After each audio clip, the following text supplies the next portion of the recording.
అప్లికేషన్కు 50,000 రూపాయలు వసూలు చేసి 2,500 కోట్ల రూపాయలు పేదోళ్ల సొమ్ము కొల్లగొట్టిర్రు అధ్యక్ష. సో ఇవాళ 4 నెలల ముందే ఇట్లాంటి పాపాలకు పాల్పడి ఉన్నదంతా తెగ నమ్ముకుని వచ్చేవాడు కనీసం నిలదొక్కుకోవడానికో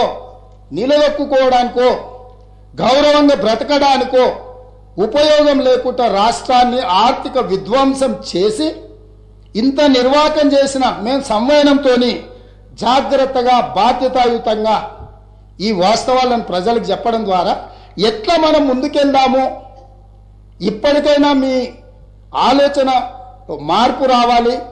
మీ విధానం వల్ల తెలంగాణ ప్రజలకు మేలు జరగాలి. మీరు సహకరించండి అని మేమంటుంటే 14 లక్షల కోట్లు మేము దిగమింగినాం. మీరేం చేసిందని మమ్మల్ని అడతారు. ఏం చేసిన మా ఉప ముఖ్యమంత్రి గారు స్పష్టంగా చెప్పారు. మీరు ఎన్నికలలో ఇచ్చిన హామీలలో ఇంకా మాట్లాడాల్సి వస్తే ప్రతి నియోజకవర్గానికి 1,00,000 ఎకరాల నీళ్ళు ఇస్తామన్నారు అధ్యక్ష. ఏ నియోజకవర్గమైనా వెళ్దాం పదా. ప్రతి నియోజకవర్గంలో 100 పడకల ఆసుపత్రి కడతామన్నారు. ప్రతి మండలంలో 30 పడకల ఆసుపత్రి నిర్మిస్తామన్నారు అధ్యక్ష. ఇట్లా చెప్పుకుంటూ వెళ్తే కేజీ టు పీజీ ఉచిత నిర్బంధ విద్య అన్నారు అధ్యక్ష. మైనారిటీలకు 12% రిజర్వేషన్ అన్నారు. గిరిజనులకు 12% రిజర్వేషన్ ఇస్తామన్నారు. ఇక ఇంటికో ఉద్యోగం గురించి నేను చెప్పాల్సిన పని లేదు. తెలంగాణ రాష్ట్రం వచ్చినప్పుడు ఇదే సభలో మేము అక్కడుండి మేము చిన్నారెడ్డి గారు మేమందరం ప్రశ్న అడిగితే మాజీ ముఖ్యమంత్రి చంద్రశేఖరరావు గారు ఇక్కడనే నిలబడి మొట్టమొదటి శాసనసభ సమావేశంలో రాష్ట్ర విభజన సందర్భంగా 1,07,000 పైచిలకు ఉద్యోగ ఖాళీలు వచ్చినాయి. ఇంకొక సంవత్సరం లోపల పరిపాలనా సౌలభ్యం కోసం ఇంకొక 50,000 ఉద్యోగాలు భర్తీ చేసుకోవాలి. సంవత్సరం తిరిగే వరకు 1,50,000 ఉద్యోగాలను భర్తీ చేస్తాను ఇక్కడి నుంచి ఆనాడు చంద్రశేఖరరావు గారు అన్నారు. వీరే నియమించిన PRC committee chairman Biswal IAS officer గారు ఏం నివేదిక ఇచ్చిండ్రు? 1,91,378 ఉద్యోగ ఖాళీలు ఉన్నాయని 2020-21లో వారు నివేదిక ఇచ్చారు. తెలంగాణ రాష్ట్రం వచ్చినప్పుడు 1,07,000 పైచిలకు ఉద్యోగ ఖాళీలు ఉంటే 5 సంవత్సరాల ప్రయాణం తర్వాత 6వ సంవత్సరము 1,91,000 ప్రభుత్వ ఉద్యోగాలు ఖాళీలు ఉన్నాయని మీరు నియమించిన పిఆర్సీ చైర్మన్ బిస్వాల్ గారు ఇచ్చిన కమిటీతోని ఈ రోజు నివేదిక వచ్చిందంటే మీరు వచ్చినాక కొత్త ఉద్యోగాలు నియమించరా? ఉన్న వాళ్ళ ఉద్యోగాలు ఊడిపోయినాయా?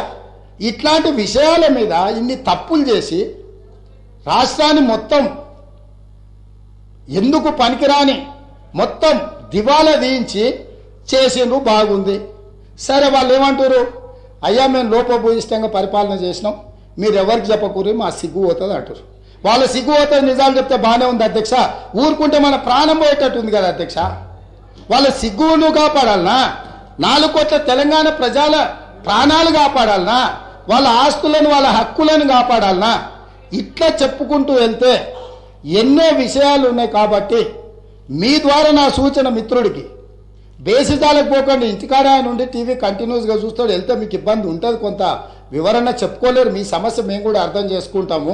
కాకపోతే ఈ ప్రభుత్వంలో వెట్టి చాకిరికి విముక్తి కలిగించినము కాబట్టి మీరు స్వేచ్ఛగా ఉండండి.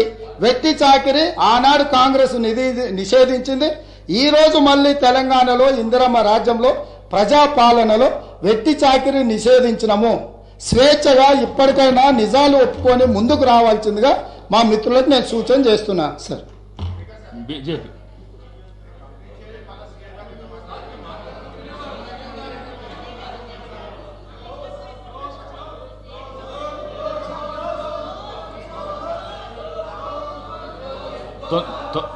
తొందరగా ముగియాలి అధ్యక్ష.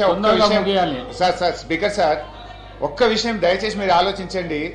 నేను ఉదయం మాట్లాడుతుంటే 9 మంది ముఖ్యమంత్రి గారితో సహా 9 మంది మంత్రులు లేచి మాట్లాడితే నేను ఎంత డిస్టర్బెన్స్ అధ్యక్ష.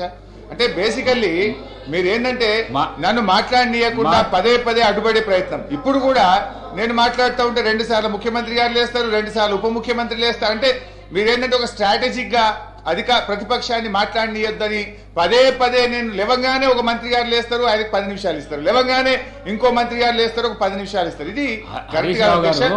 9 మంది మాట్లాడినా మీరు 2 గంటల ఎక్కడ సార్ మీరు సభ రికార్డులు బయట పెట్టండి అధ్యక్ష. 8 మంది ఉన్న వాళ్ళకి ఎంత టైం ఇచ్చిండ్రు, 7 ఉన్న వాళ్ళకి ఎంత ఇచ్చిండ్రు, 1 ఉన్న వాళ్ళకి ఎంత ఇచ్చిండ్రు, 39 మంది ఉన్న వాళ్ళకి ఎంత ఇచ్చిండ్రు, మమ్మల్ని ఎన్నిసార్లు డిస్టర్బ్ చేసిందో పెట్టండి అధ్యక్ష. Please let me seek clarification.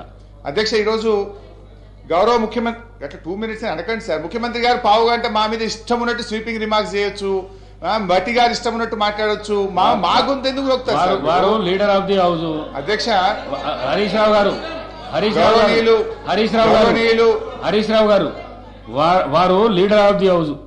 KCR గారు వస్తే వారికి కూడా టైం ఎంత చేయొద్దండి. మీరు ఆ విధంగా మా పార్టీ పక్షాన్ని నేను మాట్లాడినప్పుడు మాకు ఇవ్వాలి.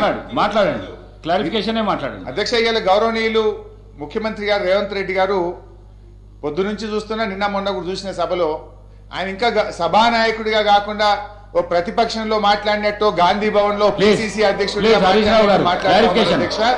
ఎందుకంటే సర్కాస్టిక్ గా మాట్లాడు ఆయన విషయం మీద మాట్లాడితే మేము ఎంతసేపు అయినా మాట్లాడతాం. పదే పదే మా మీద సర్కాస్టిక్ కామెంట్లు మానేయాలని చెప్పి నేను కోరుతా ఉన్నా అధ్యక్ష.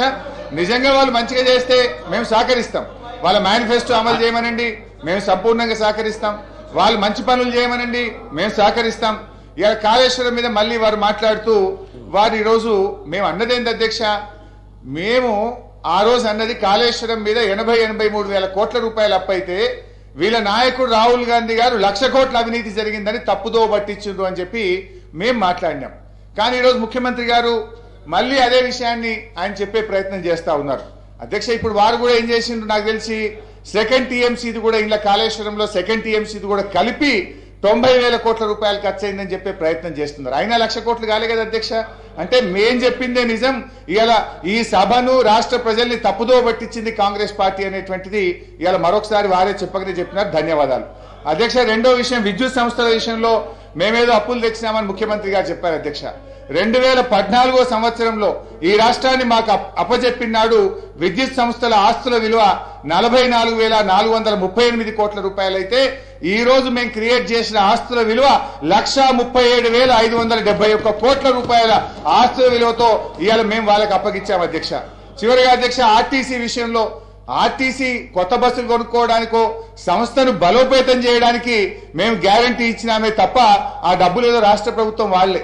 నేను మీ ద్వారా గౌరవ ముఖ్యమంత్రి గారిని కోరుతా ఉన్నా అధ్యక్ష, ఆర్టీసీ ఉద్యోగులను ప్రభుత్వ ఉద్యోగులుగా గుర్తిస్తూ మేము నిర్ణయం తీసుకున్నాం అధ్యక్ష. ఆ రోజు దయచేసి ఆ డేట్ ఆఫ్ అపాయింట్మెంట్ డిసైడ్ చేసి కొత్త సంవత్సరంలో ఆర్టీసీ ఉద్యోగులకు ప్రభుత్వ ఉద్యోగులుగా వేతనం ఇవ్వాలని మీ ద్వారా గౌరవ ముఖ్యమంత్రి గారిని నేను కోరుతా ఉన్నా అధ్యక్ష.